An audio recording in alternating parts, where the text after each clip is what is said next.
Vítajte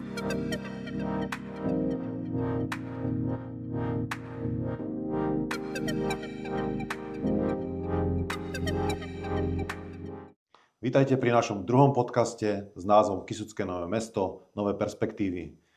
Tentokrát sme si vybrali aktuálnu tému, terajšiu tému. Máme tu advent, veľmi pekný čas, mnohí ľudia z nás ho majú radi. A už počas víkendu bola v Kysuckom Novom Meste veľmi pekná akcia. No a ja by som sa o celom tomto vianočnom programe, predvianočnom čase, predvianočnej výzdobe veľmi rád porozprával s našim hosťom, pánom riaditeľom Mestského kultúrneho športového strediska, pánom Jurajom Čierňavom. Vítam Juraj u nás. Ďakujem pekne za privítanie. No a tak máme za sebou sobotné rozsvietenie vianočnej výzdoby a posvetenie vianočného, respektíve adventného venca plus Betlehema. Ako si to vnímal a ako hodnotíš akciu prvú vianočnú, respektíve predvianočnú v tomto roku? Naše aktivity, čo sa týka vianočných programov, začínajú už nejaké 2-3 týždne predtým, ako sme rozsvietili výzdobu, lebo sme sa pripravili, aby sme mohli postaviť ten Betlehem v životnej veľkosti, tribúnu, takže všetkých pracovníci sa do toho zapojili a viacej menej sme sa aj tak trošku tešili, aby nám ten program, ktorý sme pripravili, pekne usýpal, aby to klapalo, aby ľudia mohli si každý niečo svoje v tom nájsť. Takže tradične, veľmi pekné. Ja osobne to hodnotím, ako každoročne pán dekan s pánom farárom posvetili náš vianočný, respektíve adventný veniec, plus prvýkrát sa posvetil náš Betlehem vyrezávaný. Práve o tom Betleheme by som sa chcel, povedz mi trošičku, lebo viem, že to je tvoja taká srdcovka, od začiatku si bol pri tom a v podstate aj to, že aby sa posvetil, je trošičku tvoje maslo. No, tak to sa to udialo pred 4 rokmi. 4 roky asi, kedy sme v lete urobili. Keď sme urobili rezbarské sympózium a hľadali sme tému, že na ktorých toto rezbari majú radi, že keď sa nahodí nejaká téma, čo majú vyrezávať. A bol som veľmi rád, keď sme sa rozhodli pre tému Betlehema, lebo pokiaľ chodím po vianočných aktivitách iných miest, tak vždy som nejaký ten Betlehem niekde videl. A my sme teda propagovali svojim živým Betlehemom od divadelného súboru. K tomu sa ešte určite dostaneme. Určite sa k tomu dostaneme. Ale tí rezbari ocenili Kysucké Nové Mesto. Rezbari ocenili Kysucké Nové Mesto práve samozrejme vždy, keď Betlehem postavíme, vždy urobím nejaké fotečky a musím aj rozposlať, čo oni majú veľmi radi. Do konca toho roku sa mi ozvali, lebo vyrezávali taký Betlehem v meste Dubnica. Viem o tom, bolo to nedávno aj v televízii. Ale teda viem, že majú záujem prísť aj do Kysuckého mesta, oceňujú, že každoročne vystavujeme tie ich diela v tomto našom Betleheme. No a ja teda dúfam, že v budúcnosti sa nájde priestor na to, aby sme mohli opäť zorganizovať rezbárske sympózium a teda už nie Betlehem, ale niečo pekné, moderné v Kysuckom meste urobiť. Ale vrátime sa teda ku kultúre, vráťme sa ku Kysuckému mestu a ku Vianociam. Si taký nestor kultúry v Kysuckom meste, mnohí z nás si nevedia Dom kultúry a kultúru v Kysuckom meste bez teba predstaviť. Ja zájdem do minulosti. Keď by si mal porovnať a začiatky Vianoc a vianočného programu v Kysuckom meste a dnešok, ako by si to... Vráťme sa k tým začiatkom najskôr. No, ja si myslím, že úplné začiatky bol program v Kysuckom meste hlavne sústredený na Dom kultúry. A mne sa veľmi páči, že sa tie aktivity kultúrno-spoločenské vyliali na to naše námestie. To, či sa týka leta, že už napríklad Jakubovské hody sú nielen o jednom dni, ale už sú to 4 dni. Ale tak, potom je to Kysucké kultúrne leto a hlavne tieto vianočné akcie, to sa už v posledných 7 rokoch sme začali robiť Vianoce v našom meste a ja si myslím, že to má dobrú odozvu aj medzi občanmi Kysuckého mesta. Dnes už v podstate sa venujeme Vianociam skoro mesiac a pol, keď môžem povedať, že prvú akciu sme robili minulý týždeň, naše vlastné ochotnícke divadlo, kedy mali premiéru svojej hry a končí sa to vždycky na novoročným koncertom, čiže skoro mesiac a pol, ale vrátim sa ešte teda, koľko chystáte tento kultúrny program, lebo tak nemôžeme si povedať 29. novembra, že ideme robiť kultúru. Vy sa tomu určite venujete aj tej príprave, aj tej kultúre dosť dlho predtým. No prvé si musíme spraviť takú programovú štruktúru, takzvanú programovú skladbu, že z čoho tento program vyskladáme. Tento program sa vyskladáva z profesionálnych súborov, ako napríklad toho roku nám vystúpi tu Striko Baltazar, alebo jasné, Mikuláš príde, pre detská aktivita, potom je to Radošinské naivné divadlo, potom nám vystúpi kapela zo Stropkov a Stropkovanína. Máme to tak, dá sa povedať, z každého rožku trošku. A teda pripravovali ste to minimálne mesiac, alebo minimálne mesiac predtým sme sa mi rozprávali, ale vy ste to určite možno aj pol roka predtým sa bavili o tom, čo ako náhle nám skončia letné aktivity na námestí, tak už sa dáva dohromady program na už sa venujeme vianočnému programu. Ešte keď sa môžem vrátiť k tomu celému, vlastne ja to vnímam zo svojej pozície na stoličke primátora. My sa tak intenzívne tomu začali venovať od roku 2019 a tie prvé roky boli, dá sa povedať, o tom fyzične niečo pripraviť. Začalo sa v tom 2019 adventný veniec, potom ďalší rok pribudol ten fotoveniec pri jednote, ďalší rok to bol, tuším, Vianočný stromček. Ďalší rok potom sa doplnila tá výzdoba pred kostolom, ten oblúk. Áno, ten oblúk.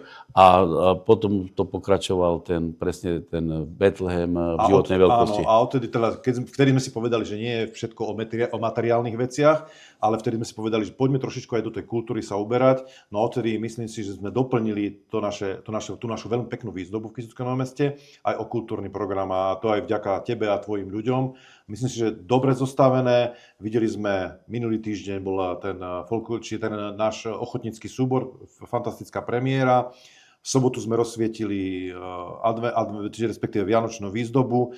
No a ja veľmi oceňujem, že do toho zapájame teda tie naše divadlá, náš komorný orchester. A myslím si, že aj ten komorný orchester je trošičku taká tvoja srdcovka. Ešte o tom by si nám mohol povedať. No, pán primátor, tohto roku čo nás čaká? Lebo viem, že nás čakajú dve veľké veci. Tohto roku nás 16. decembra, 15. decembra v pondelok čaká Vianočný koncert Kysuckého komorného orchestra a potom samozrejme excelentný novoročný koncert, ktorý bude 5. januára. A týmto by sme naše vianočné aktivity mali ukončiť a budeme pokračovať fašiangovými. Ale teda ešte sme len na začiatku, povedzme si to na rovinu. Keby si mal vypichnúť niečo počas toho celého vianočného obdobia, skoro ten mesiac a pol, na čo by si tým pozval ľudí ako taká tvoja srdcovka, čo si ty určite nenecháš ujsť a pozval by si na to všetkých. Samozrejme, ty ako otec kultúry určite na všetko, ale jednu vec mi vypichni, tak podľa teba najlepšie. Mne sa celkom pozdáva, že sme sa uzhodli a že sme vianočné trhy spravili nie také dlhé, ale každý deň, že sa nám tam niekto predstaví. Že sa do toho zapájajú aj iné organizácie z mesta, ako Zúška, Centrum voľného času, potom samozrejme Heligonkári Jarky Jelinkovej. A do toho by som zaradil aj tých Stropkovanov, že sa nám v sobotu 19. predstavia svojím kultúrnym programom vianočným. No a Ty proste máš všetkých rád ako svojich. Nemôžem opomenúť divadlo Babylon, ktoré nacvičilo ako každoročne a to je už stála tradícia, vyše 20-ročná a predstaví sa nám svojim živým Betlehemom. Živý Betlehem, takže to je predsa len tá tvoja srdcovka, na ktorú by si rád pozval všetkých. Ale dnes môžeme prezradiť už a ja viem, že Babylon pre nás chystá nejakú novinku, lebo doteraz sme boli zvyknutí, že na tribúne odprezentovali toto svoje predstavenie. Skús nám iba tak možno, že neprezrať všetko, ale tohto roku v nedeľu to má byť trošičku úplne iným štýlom urobené. No neviem, či môžem za súbor prezradiť, ale ja si myslím, že z mládežníkov vyšiel veľmi dobrý nápad, že tie jednotlivé obrazy Betlehema a toho celého vianočného príbehu sa budú odohrávať pod Lavňami na meste Slobody a v každej tej Lavni sa urobí jeden obraz. A to je veľmi pekný nápad. Ja som teda o tom počul, ale som nevedel, že to má byť takto v každej Lavni. Čiže môžem to chápať tak, Ježiško sa narodí pod jednou Lavňou, traja králi prídu pod druhou Lavňou. No akože za mňa, už teraz mám zimomriavky a veľmi sa na to teším. A teda vrátim sa ešte k tomu celému tým vianočným trhom, ktoré začínajú oficiálne od 18. Dnes už síce môžeme vidieť na námestí stánky s občerstvením, ale od toho 18. to budú tie také práve vianočné trhy a my sme teda v spolupráci s tými trhovníkmi pripravili teda program. Štvrtok 18. Heligonkary Jarky Jelinkovej, v piatok bude tuším naše CVČčko so základnou umeleckou školou, spoločne urobia program. V sobotu tu budú vystupovať Srobkovaní, oni tu boli tuším na Hodoch, ale na našom kultúrnom lete. A povedali, že v Kysuckej Novosti sa im veľmi páčilo, tak preto chcú prísť aj na Vianoce. A v nedeľu je práve spomenutý ten večný vianočný príbeh, ktorý bude pod každou Lavňou zvlášť. Čiže pozývame všetkých na celý tento náš program, ale ja ozaj ešte musím poďakovať a veľmi vypichnúť trhovníkov za to, že nečakajú s otvorenou rukou, čo im priniesie mesto, ale sami sa snažia vytvoriť kultúru, pozvať nejakých tých hudobníkov, prispieť aj finančne a sami organizujú kultúrne akcie. Čiže ja už si myslím, že už dnes môžeme vidieť, že každú chvíľu sa na námestí stále niečo deje a ešte raz by som veľmi pekne poďakoval všetkým tým trhovníkom, ktorí aktívne prispievajú. Spravia to síce aj z toho trošičku z toho dôvodu, aby oni dostali tých svojich ľudí na tie svoje punče, na tie svoje občerstvenia a popredávať niečo, ale zároveň veľmi pomáhajú mesto, aby sa Kysucké Nové Mesto stávalo ešte viac príťažlivejším počas tých vianočných trhov. Myslím si, že takto... Pán primátor, tebe to ide. Ja si myslím, že máš prehľad určite lepší ako ja. Ale ja by som teda, prepáč ešte, že ti skočím do rečí, ale ja by som vypichol okrem toho, že oceňujem príspevok trhovníkov, ale v Kysuckej Novosti nesmieme zabudnúť na jednu dôležitú vec. My sme získali v rámci projektu Modernizácia školy a bezbariérovosť základnej školy Klementisova. Chceli by sme, a dúfam, že sa nám podarí, a je to na najlepšej ceste, 1. alebo 2. decembrový týždeň otvoriť prvé klzisko v Kysuckom meste, ktoré nebude odkázané na počasie, ale budeme mať tzv. Chladiace zariadenie v rámci tohoto projektu a chceli by sme zhruba od polovice alebo do decembra do konca februára mať non-stop klizisko, čiže aj keď bude plus 5, plus 6 stupňov. Pozývame všetkých, ja verím tomu, že sa nám to podarí dobre spropagovať, popri tom možno urobiť nejakú otváračku, zakorčulovať si všetci a ja verím tomu, že sa to bude využívať a môžeme to už dneska zaradiť do nášho vianočného programu, ja si myslím, že áno. A ja si myslím, že áno. Ja by som len chcel ešte na záver upozorniť, že naše vianočné programy budú propagované takisto na stránke mesta, ako aj na billboarde pred jednotou. A chcel by som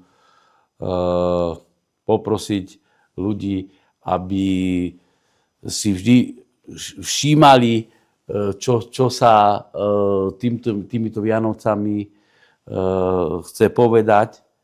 Hej? A aby sme si sa vedeli aj trošku rozdať, aj trošku prijať. A vždycky dávať s láskou a prijať s vďačnosťou.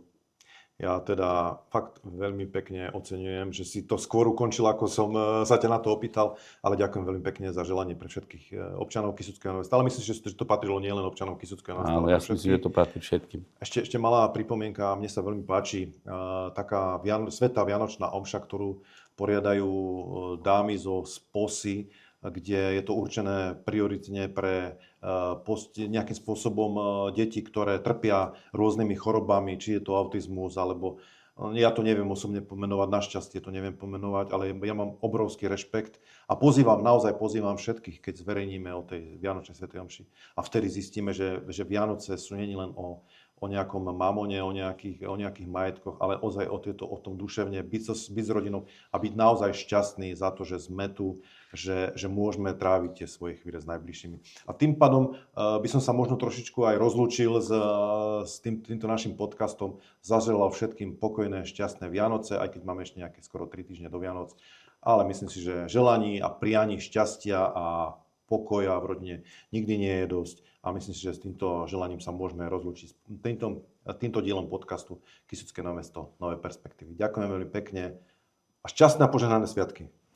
Podobne všetkým. Ďakujem za pozvanie.